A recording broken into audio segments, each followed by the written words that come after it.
Crime, Wine, and Chaos contains adult language and graphic content.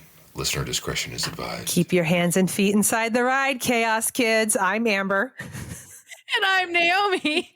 And this is Crime, Wine, and Chaos. Chaos.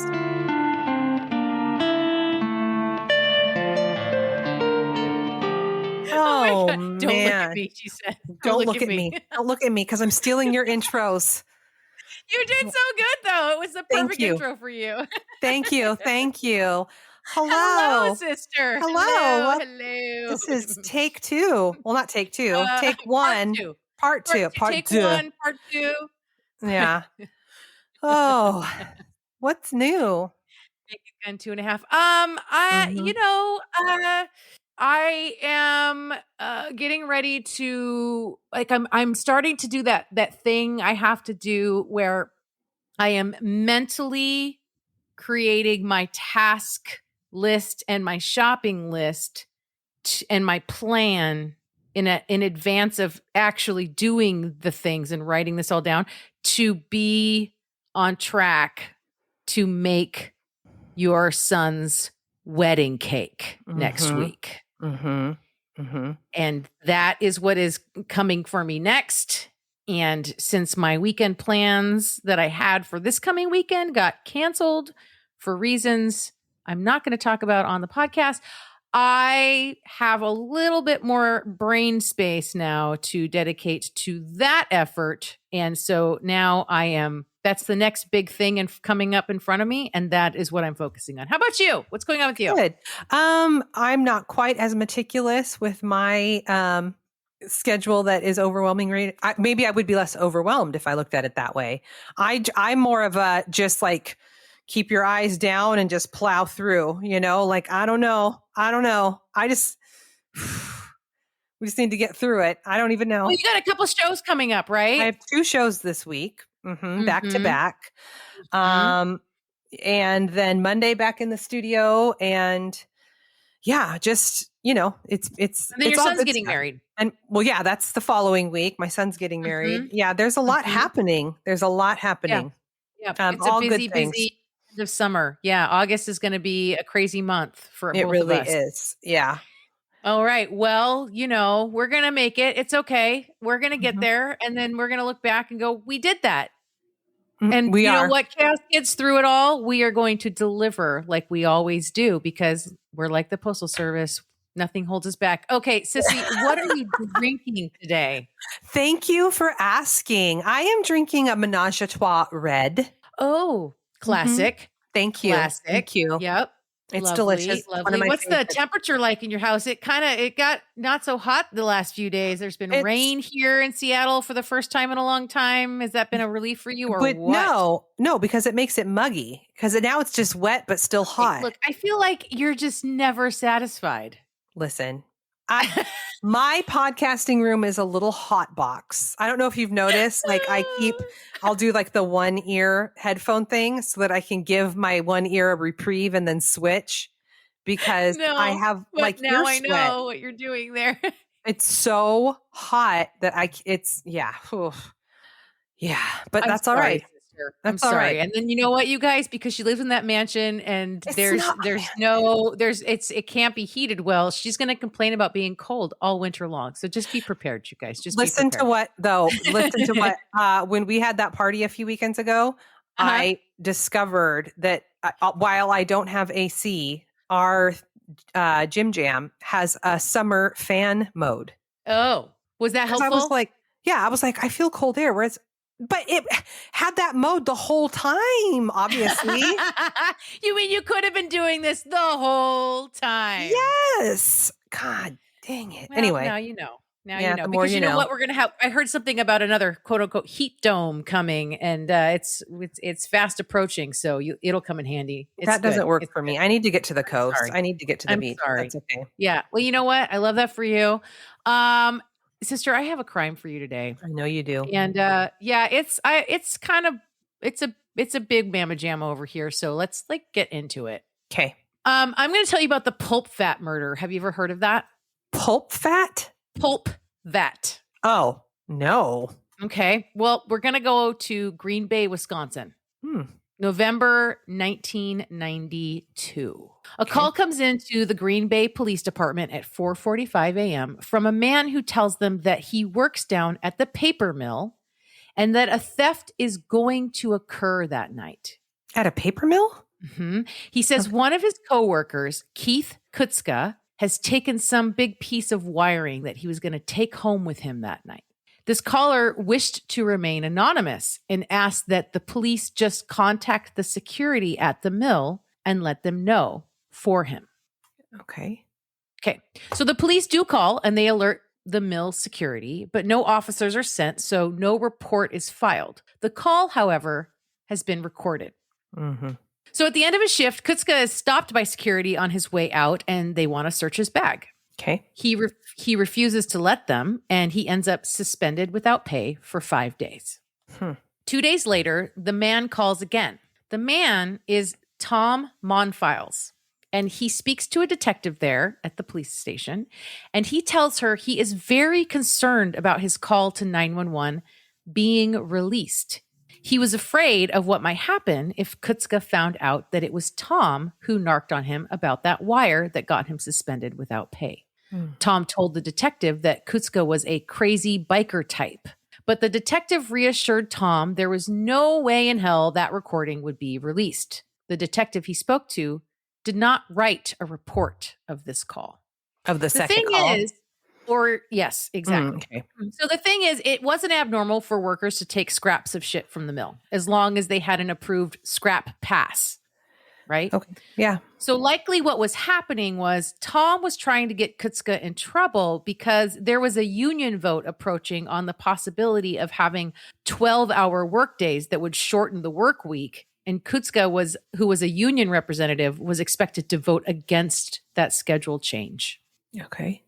And Tom and other workers wanted that schedule. In the meantime, Kutzka is suspended and he's pissed. He calls up the president of their union, or at least the local chapter of their union. The paper mill was a union mill, and all the men that worked in the paper machine department were members of the United Paper Workers Local 327. He wants to know if she can help him figure out how to identify who made that call so he can file union charges against him.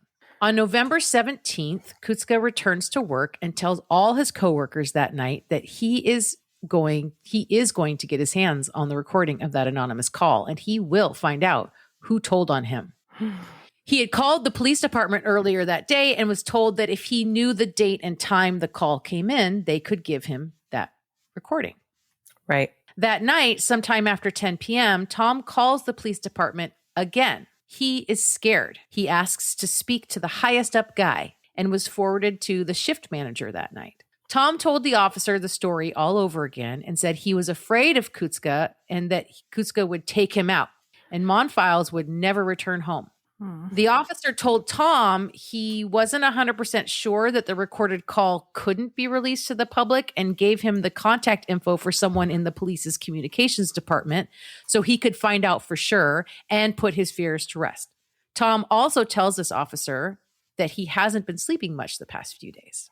This officer hung up and did not relay this information to anyone in the department, nor did he write a report of the conversation.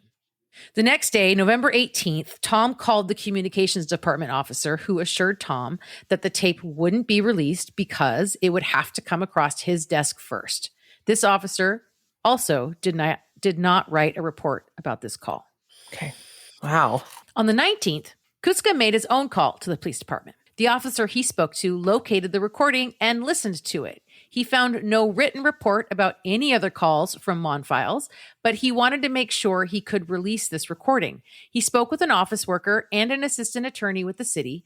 The recording itself had no mention from the police department that promised the caller that he would remain anonymous. And although he was not the officer at the department who would normally release records, this officer decided to do so anyway. He told Kutzka that afternoon that if he came down to the department with $5 and a blank tape, he could get a copy of the call.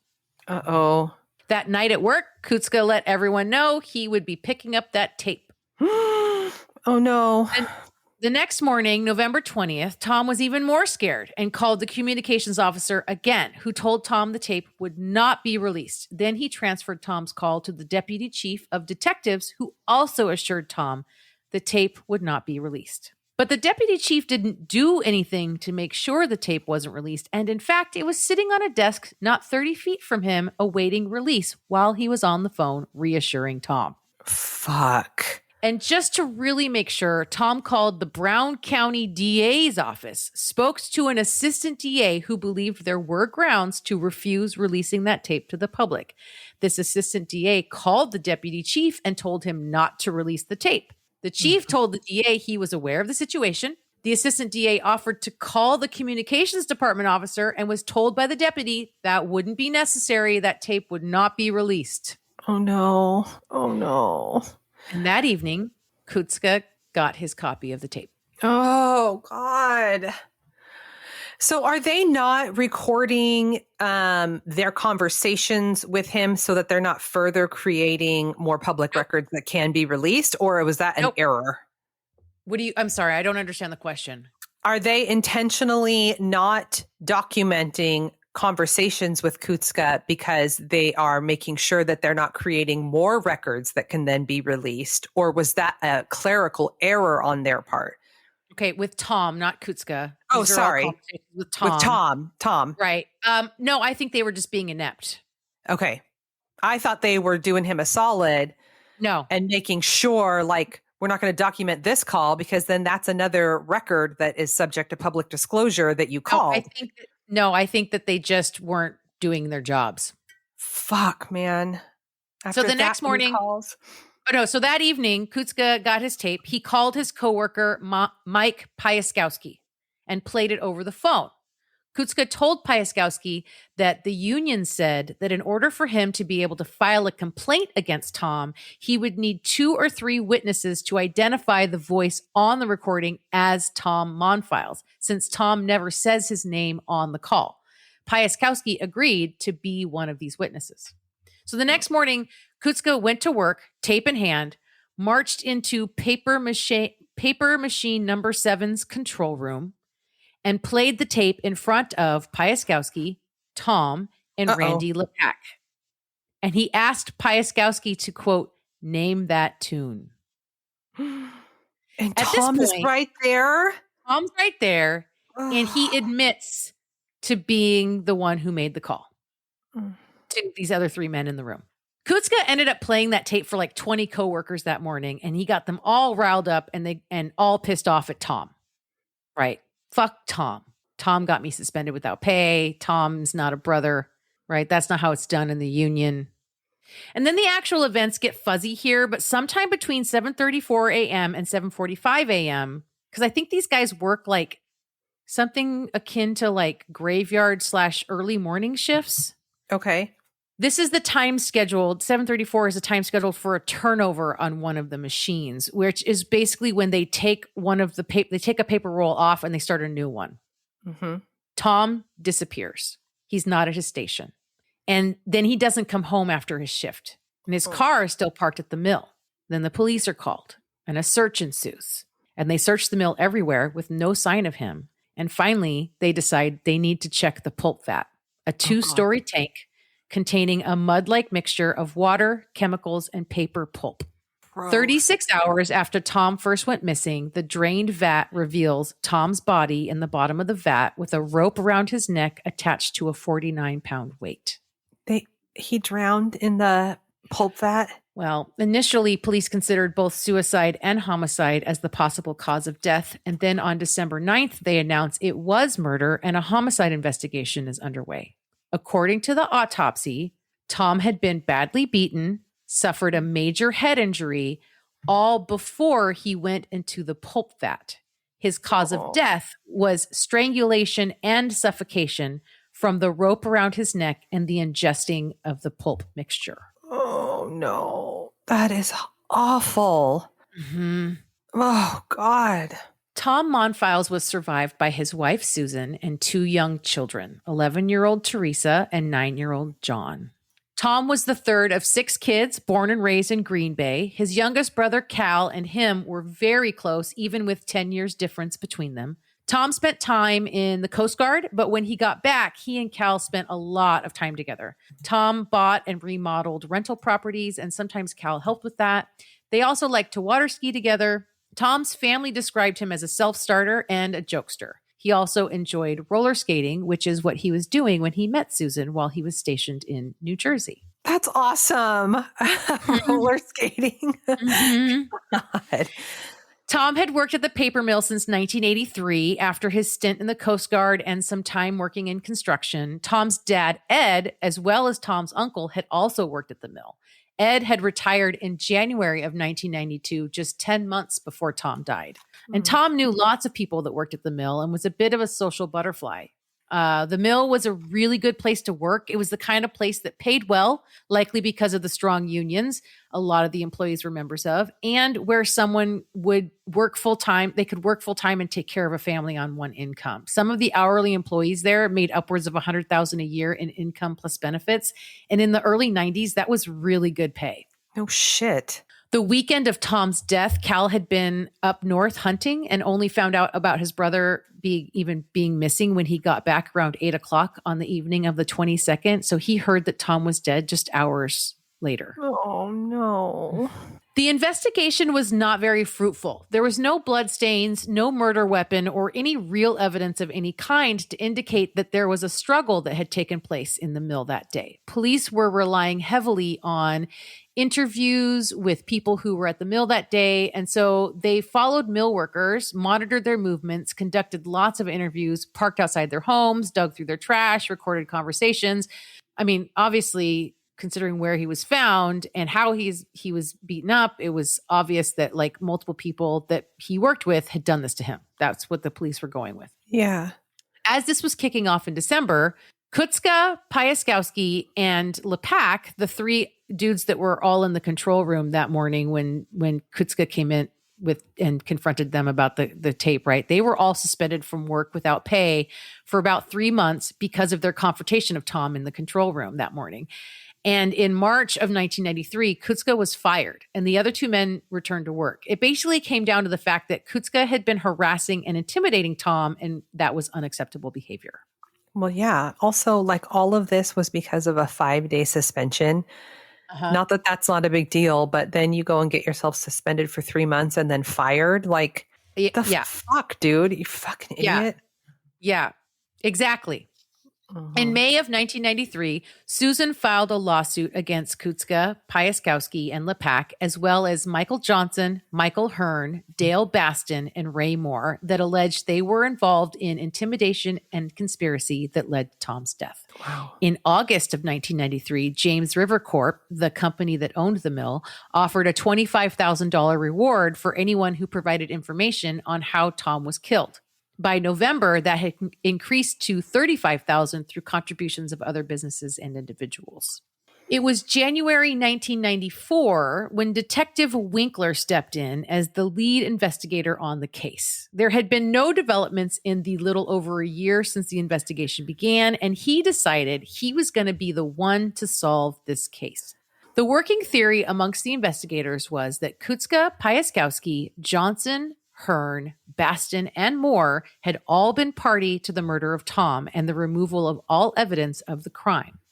Obviously, Kutzka was the instigator, and he rallied the other 5 men to anger, and together they attacked and beat Tom, then tied that weight to his neck and dumped him in the pulp vat. Oh, God. Detective Winkler finally got the proof he needed in the form of witness testimony from both David Weiner and Brian Kellner. 6 months after Tom's death, Weiner got in touch with the police department saying he recalled a memory from the morning Tom went missing. He said he remembered seeing Baston and Johnson walking toward a pulp vat between the number 7 and number 9 control rooms, and they were about 6 feet apart, hunched over, and carrying something between them. He claimed he recalled this, quote, repressed memory while at a wedding reception in May of 1993 after hearing someone at the reception mention the name Rodell. What? I'm sorry. Right. What? I don't know.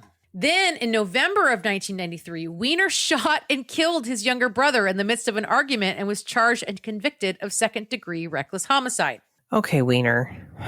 Weiner, who was 31 at the time, claimed to be under a great deal of personal stress when he shot and killed his 28-year-old brother Tim at Weiner's home.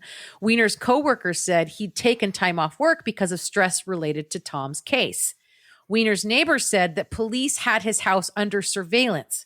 Weiner's whole scene was a mess at this time, including getting a new unlisted phone number, filing for divorce, and listing his house for sale. Fuck. Anyway, the other piece of what would end up being crucial evidence was testimony from Brian Kellner. Kellner spent 8 hours in an interrogation with Detective Winkler in November of 1994 and signed a statement saying that one night that summer, while he was out drinking with Kutska at the Fox Den bar, Kutska drunkenly reenacted the beating of Tom using the bar owners and other drunks around them as actors in this dramatization.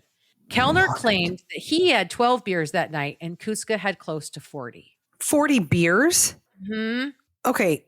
I mean, that's not the main part of what you just said, but isn't that death? Right? I don't know. And doing a dramatization in what the fuck? Who are these people? Okay. Exactly. So with these statements in hand, on April 12th, 1995, police arrested Kutska, Piaskowski, Johnson, Hearn, Baston, and Moore at the paper mill. They would all be tried together in one joint trial and would forever after be referred to as the Mon Files 6. Shit. So on September 27th, 1995, close to 3 years after Tom's death, the trial of the Mon Files 6 began. They each had one or two attorneys of their own representing them and were unable to get their trials separated into individual trials. The jury was brought in from another county to ensure more impartiality since this case was so big in Green Bay and the community was super divided about it. Yeah. The prosecutor's approach was to paint a picture of this angry mob of Union brothers who beat Tom to unconsciousness and covered up that crime by tossing him to his death in the pulp vat. The theory being that the motivation was ultimately money in the form of their good-paying jobs that they would lose if they were caught beating up a coworker.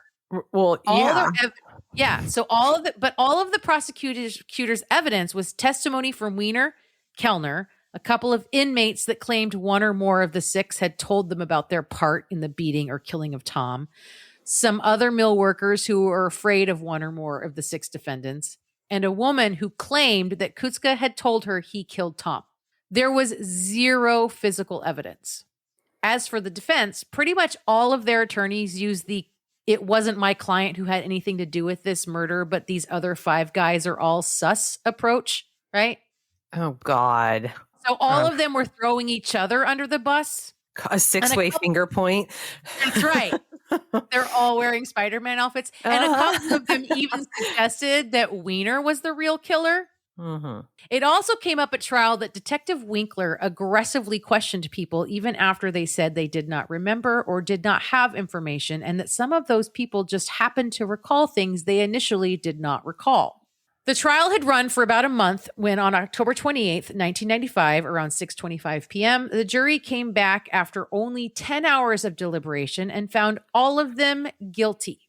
The paper the next morning in Green Bay, the headline was "Guilty, guilty, guilty, guilty, guilty, guilty." All 6 were sentenced to life in prison. Shit. Susan Monfiles would go on to sue the police department for negligence leading to her husband's death. All those officers and detectives who told Tom his call would remain anonymous had failed to write any reports about his calls until after he was found dead in that pulp vat. Fuckers. And then they're scrambling to do damage control. Did they backdate it? I don't know about that. Oh, God, those fuckers. Okay. And based on the working theory of why Tom was murdered, it could be argued that the police department in Green Bay was directly responsible for failing to protect Tom from an angry mob. Mm-hmm. She won that lawsuit on appeal in 1997 for $2 million.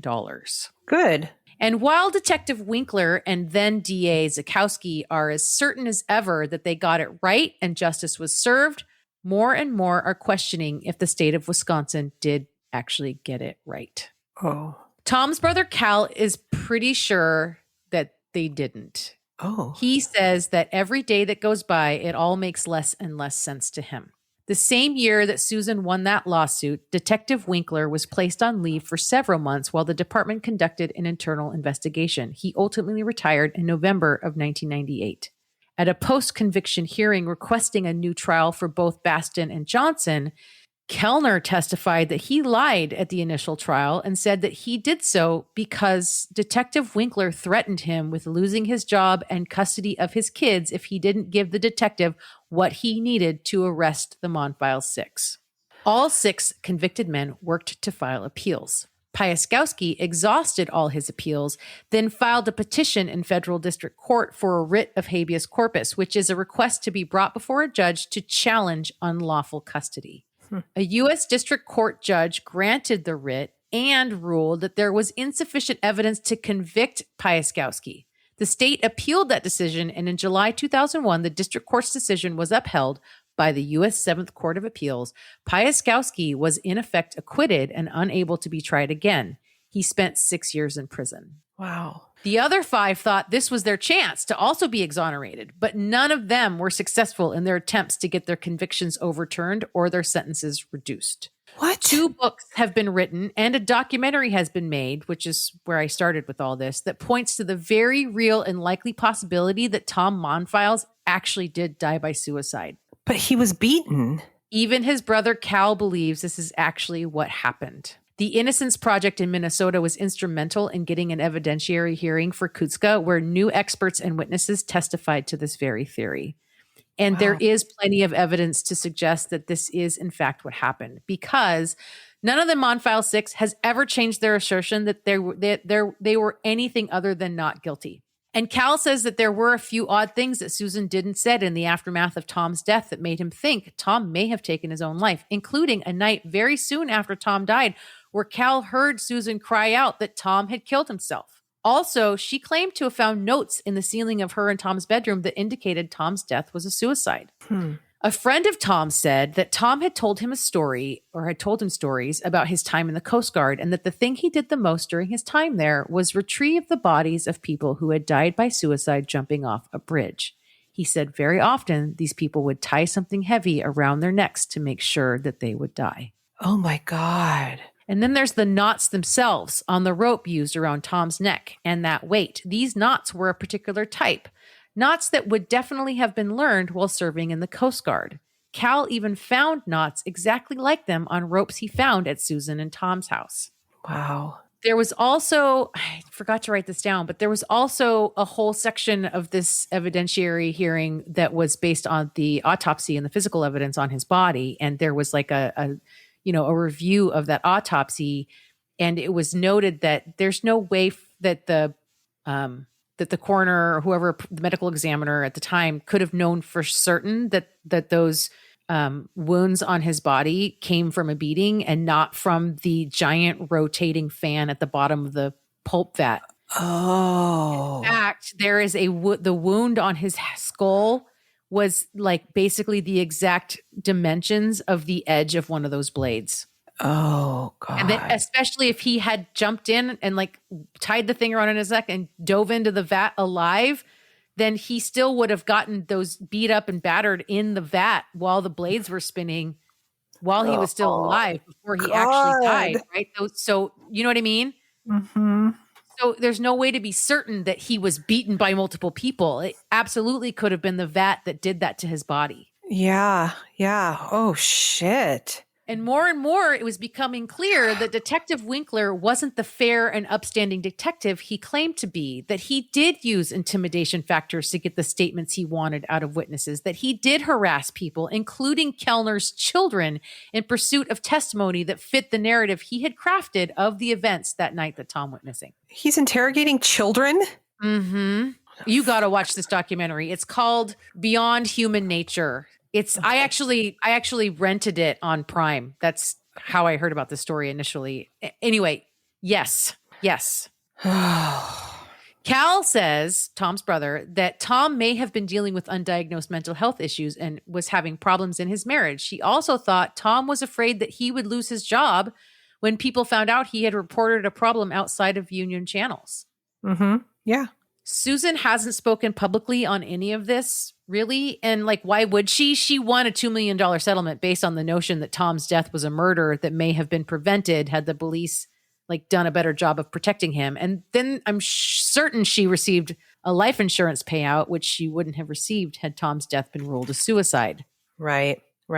Detective Winkler and the district attorney that prosecuted the case, who's a judge now, both assert that they were right and the Monfile 6 are guilty as fuck and any other theory is fucking bullshit. That's pretty extreme for a coworker that you're pissed at because of, that's real fucking extreme. And to get 5 other people to be like, yeah, that sounds logical. Let's do that. And here's one of the things that Cal says in his interview, because he's interviewed extensively in this documentary that I watched, Tom's brother Cal. And one of the things he says is like, it makes way more sense to me that one woman is keeping something to herself than that 6 people committed a crime and not one of them has let it slip what happened. Oh, yeah. Right? Yeah. That whole thing about criming alone, right? Like every time we have a story about more than 2 people, it's like somebody that's going to go bad. Yeah. Your mouth shut, right? Mm-hmm. Yeah. So one good thing did come out of this whole mess in that October of 1993, Wisconsin State's legislature passed the Monfiles law, which tightened security for releasing records that may lead to someone being put in harm's way. Mm-hmm. The lawsuit Susan filed against the police department also set a precedent that the police may be forced to pay damages for endangering the life of an anonymous informer. Good. Dale Baston died on June 23rd, 2018 at the age of 77 while living at a community care center that he had been released to less than a year prior. Basically, he had been dying in prison and they let him out for hospice care. He was in prison for like 22 years. God. 23 years, 22 and a half years. Mike Hearn was released on parole on December 18th, 2018. He served 23 years in prison. He was 31 when he was convicted and 54 when released. Ray Moore was paroled on July 2nd, 2019. He served 23 and a half years, convicted at age 49. He was 72 when released. Michael Johnson was paroled on July 3rd, 2019. He also served 23 and a half years. He was 48 at the time of his conviction and 71 at the time of his release.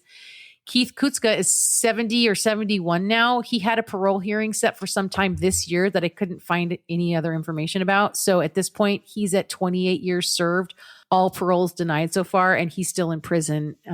He's the last of the 6 still incarcerated. God.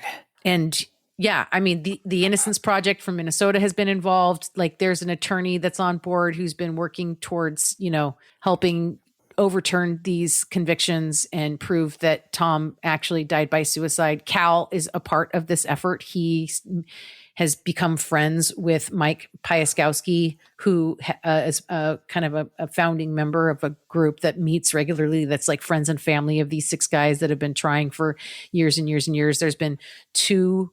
I think there were 2 different books written about it, plus this documentary that came out earlier this year that explores the possibility that these 6 men were all railroaded and not actually murderers. Oh. And that is the Pulp murder.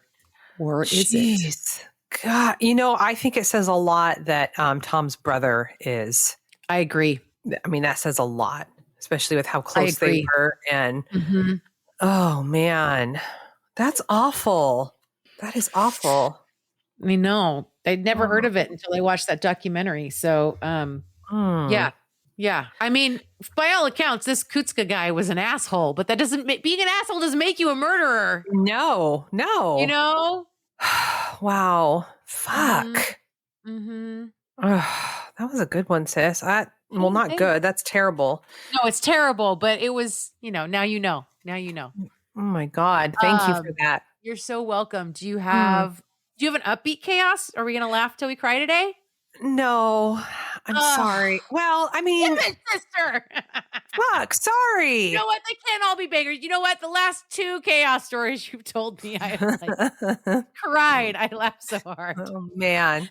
There's been merch. There's been street fairs. Mm-hmm. Yeah, no street fairs today. Okay.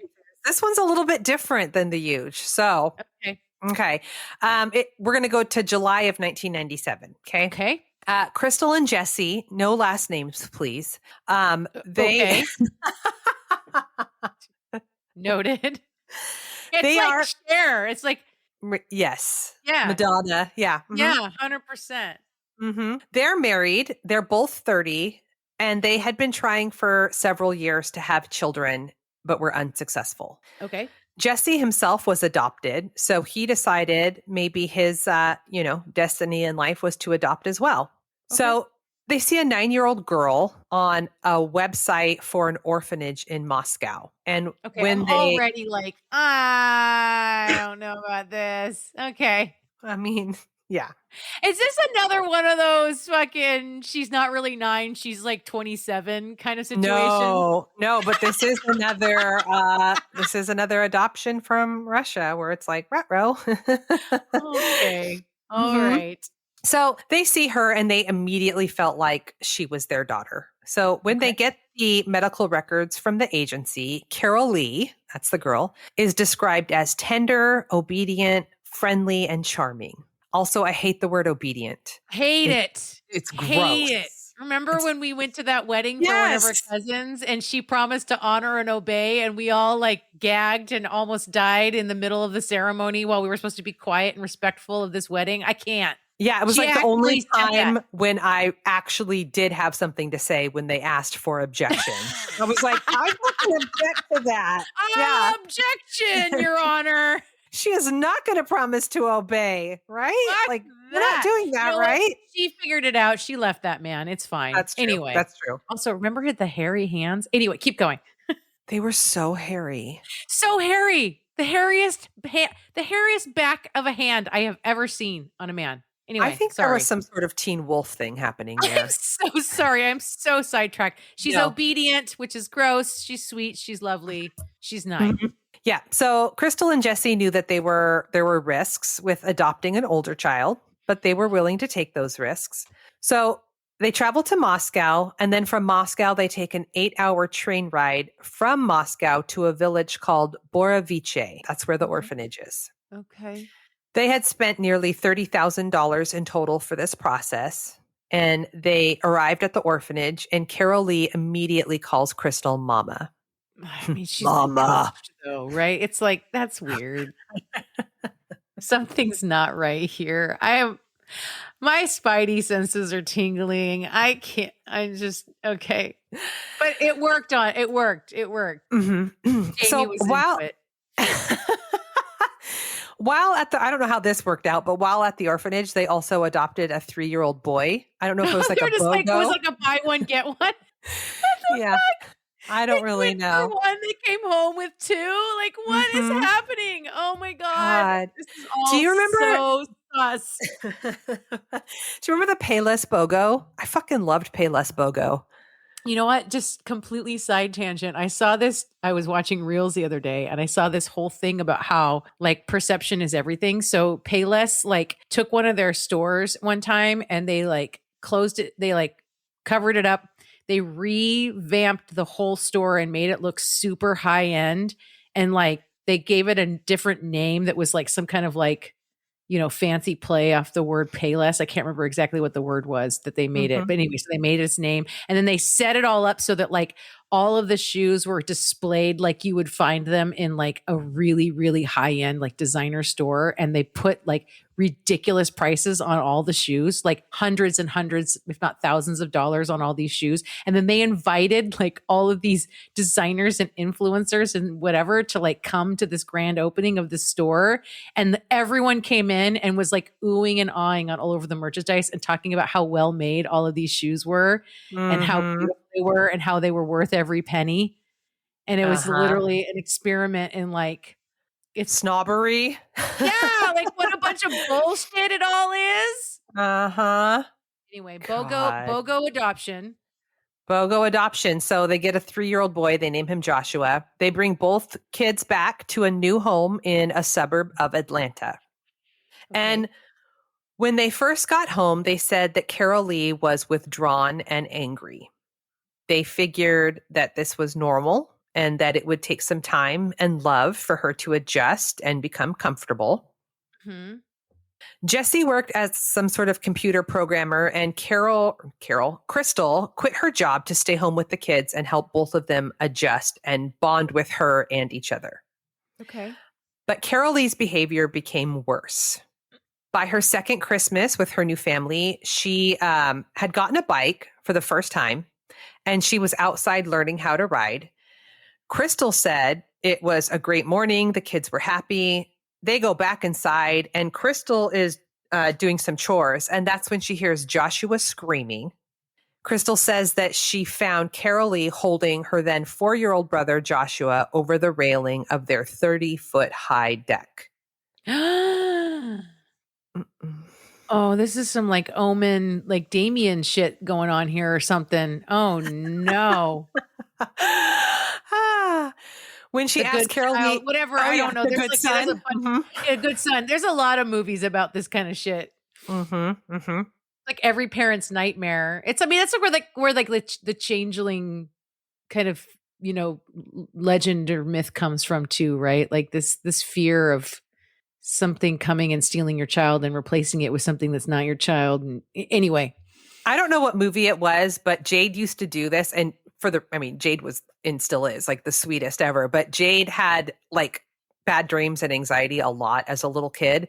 And she would come into my room almost every night, but she wouldn't say anything.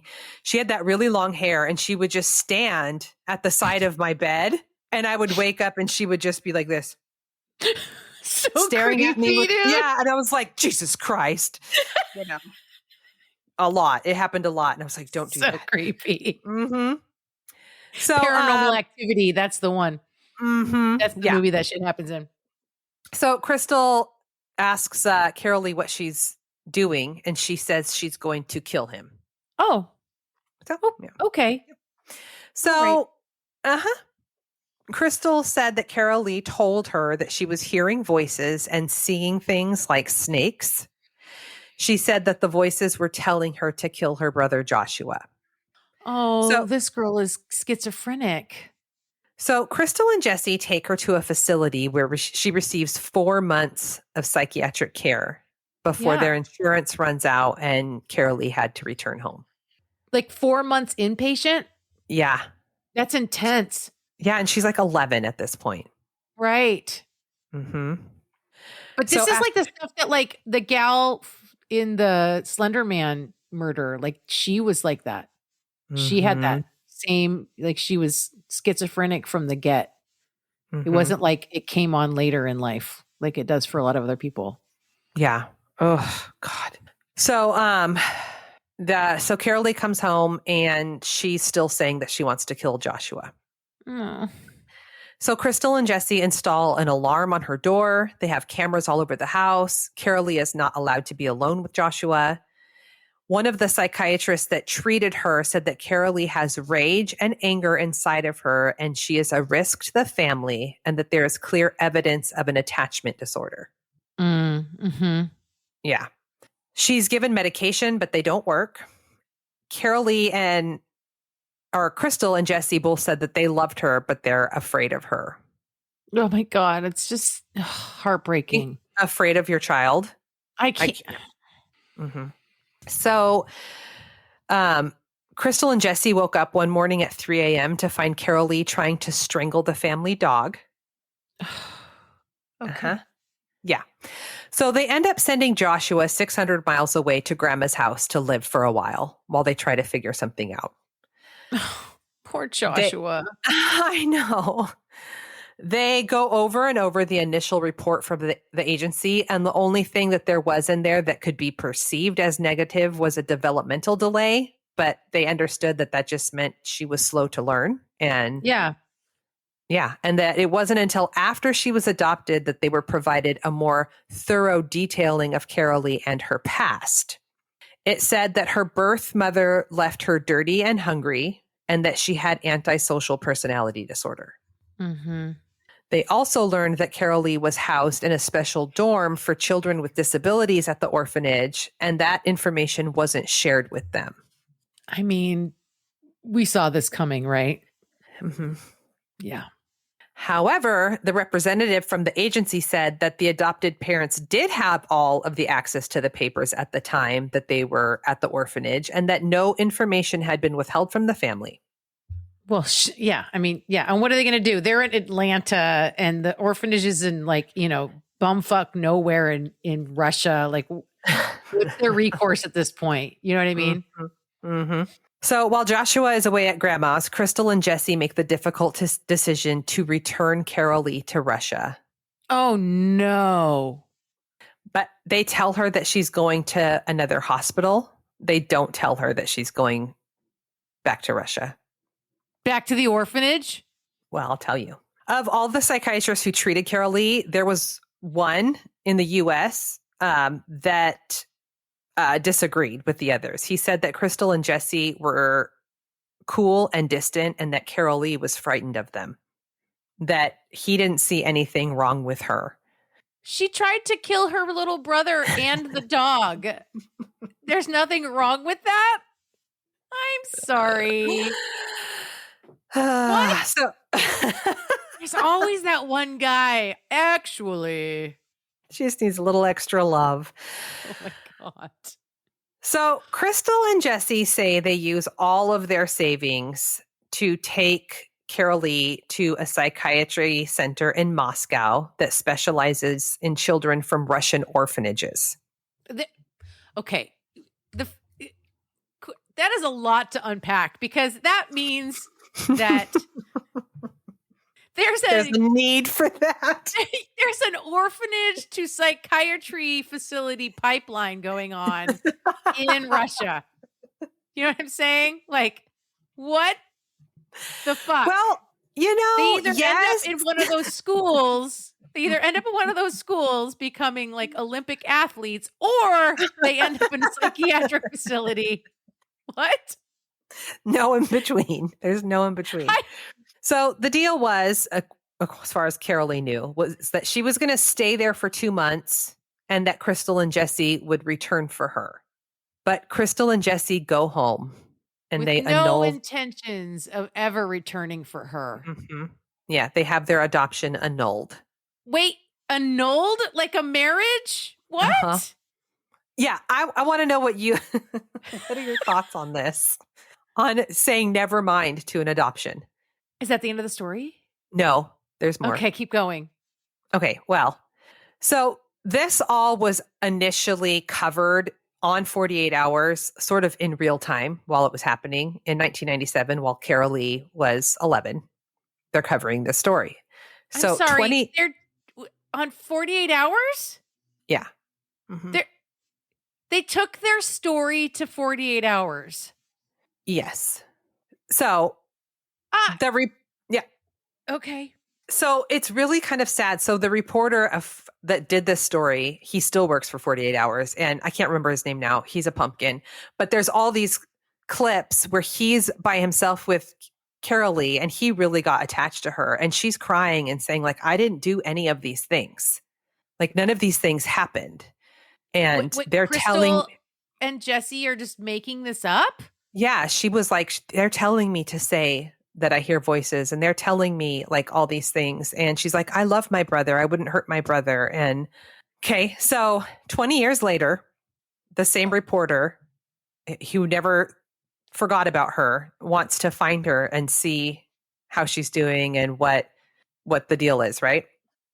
Is this another episode of 48 Hours? This is another episode of 48 Hours. What? Uh-huh. Okay, and this guy, like he actually wanted to adopt her himself, but he like wasn't able to at the time, but he did go on to adopt a little dude from Africa, and he's like 19 now. He adopted him as a single dad. I mean, it's adorable. Like he just really God. Okay, so 20 years later he finds her. Her name is Sabrina. She's married with 4 children. She lives in North Carolina. She's in North Carolina. She said from her perspective, Joshua was the favorite and she felt like she wasn't good enough.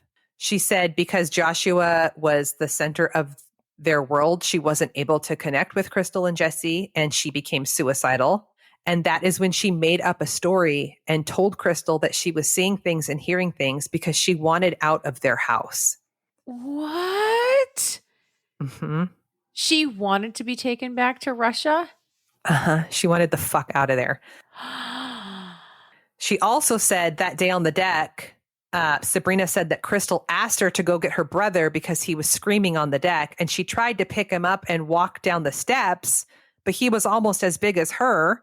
And so she was just struggling to walk down the deck stairs with him. And she was never trying to kill him. She wasn't dangling him over anything.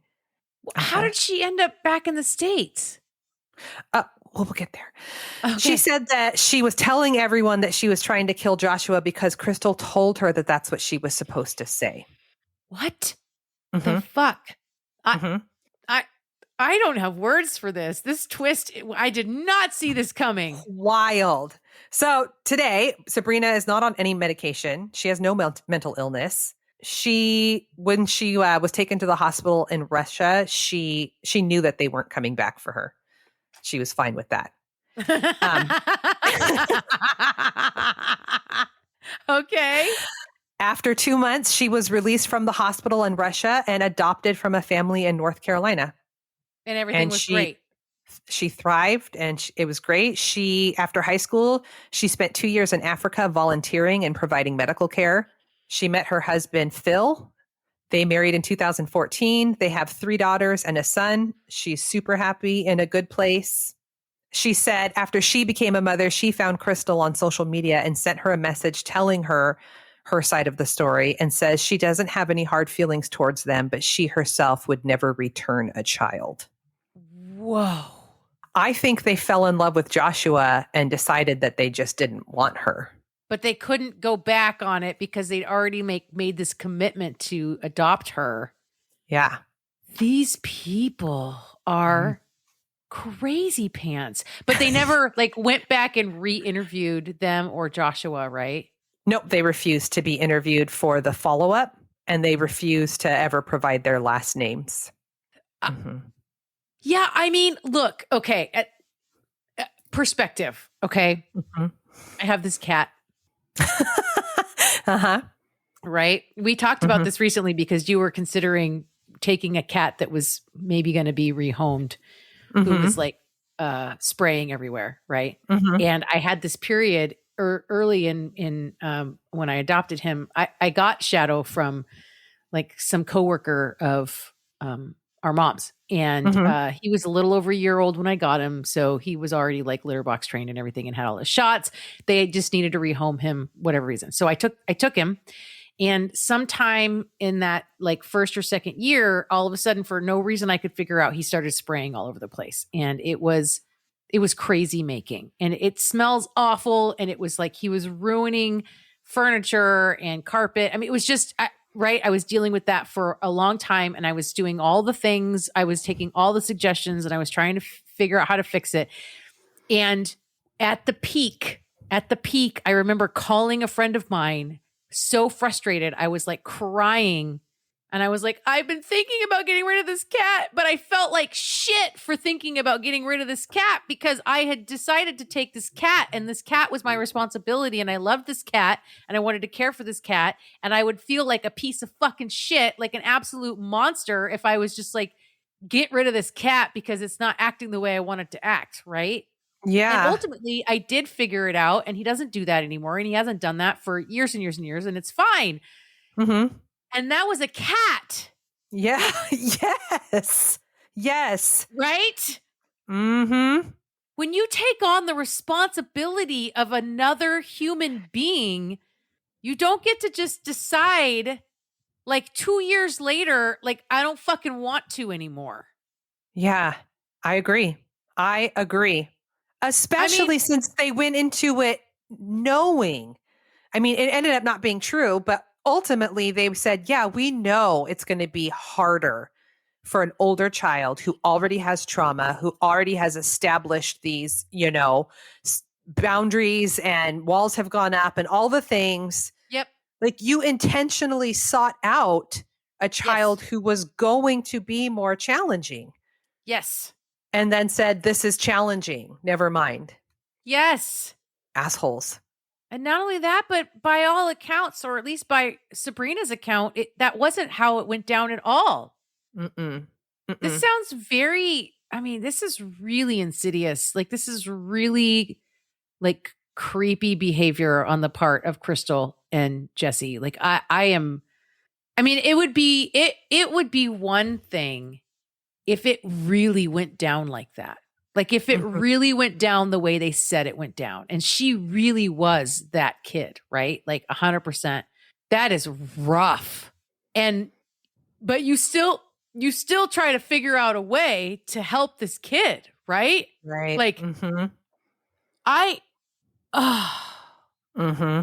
And we're talking about a kid who is already orphaned, already abandoned by her biological parents, right? So like, Yes. not just trauma, but like the deepest wound of trauma, right? Pure abandonment by your own biological mother. And then to do this to her again. Yes. No, these people are the monsters. Like wow. Mm-hmm. That is crazy pants, sister. Yeah. Wild. Yeah. Well, I know that story now. Yeah, you're welcome. Mm-hmm. Sorry about that. You're welcome. Oh, sister, we did it. We recorded 2 episodes back to back. We made it. Chaos Kids, remember to go and give us a rating and a review on whatever service you stream on, because, well, mostly because that just makes us feel good about ourselves, and we need all the validation we can get, but also because it helps other people find us. The more people that like us, the more people will look for us and listen to us. And, we do bonus content. We got an episode every month that we put up on Patreon. So if you're a patron of ours, you can listen to that. We have a Chaos Kids Club on Patreon that you can be a member of for $5 a month.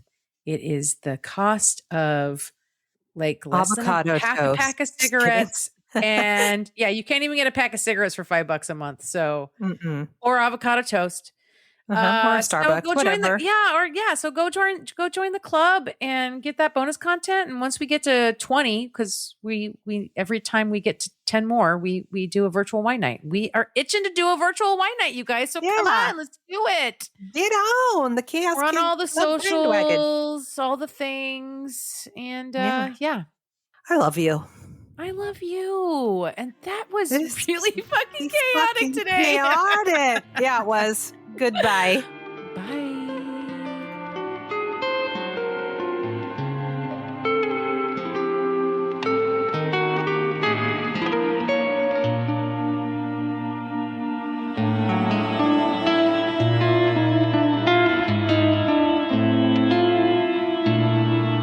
Crime, Wine, and Chaos is produced by 8th Direction Records.